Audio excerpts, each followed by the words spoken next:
He's like, well, after I couldn't get Oxy, and then I got the story. And I'm like, are you using? And he said, yeah. And I'm like, you're getting sober. He goes, what? Now, right now, you're done. That's it. And I cut him off of everything. The cars, the money, all of it. And he could figure out a way. He would try using and then he'd get sober. And we would detox. And he'd do great. 6 months, he'd get a year clean. And then something would happen and he'd go right back in it.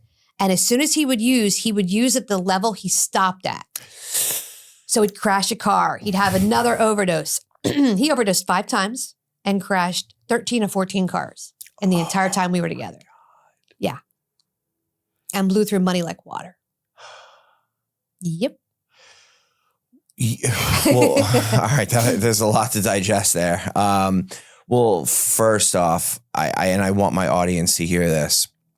I have experience with that as well. Like you just talked about, when you stop for a little bit, you pick back up. I've had relapses and you pick up right where you left off because you want to get that. Your brain is convincing you still need that to get that high. Yeah. Logistically, I knew in my head, well, all I really needed to do was just 1 pill instead of 5 to get high because I hadn't used in so long, when in fact, your brain, your thinking just warps it. And that leads to an overdose in some cases. Kudos to you for stepping in and you're getting sober. And sometimes addicts and alcoholics, yeah, it's on their will when they want to, but we also need that push too. Yeah. I got intervention when I got sober. So it's amazing that you were there to, be that angel and push him in the right direction.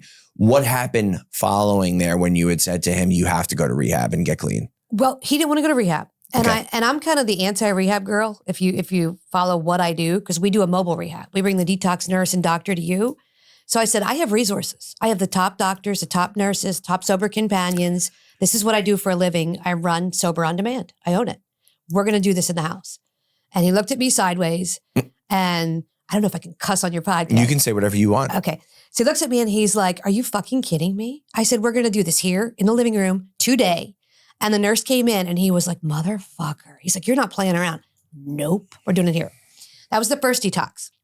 Now, mind you, he had a tour bus. So the second detox, I said to him, we're going to try something different. And he's like, what are we doing? And I'm like, get in the tour bus. And he's like, oh, cool. We're going to go play a couple shows.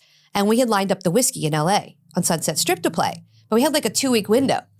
Okay. That'll take us a week to get there. I got a week to detox.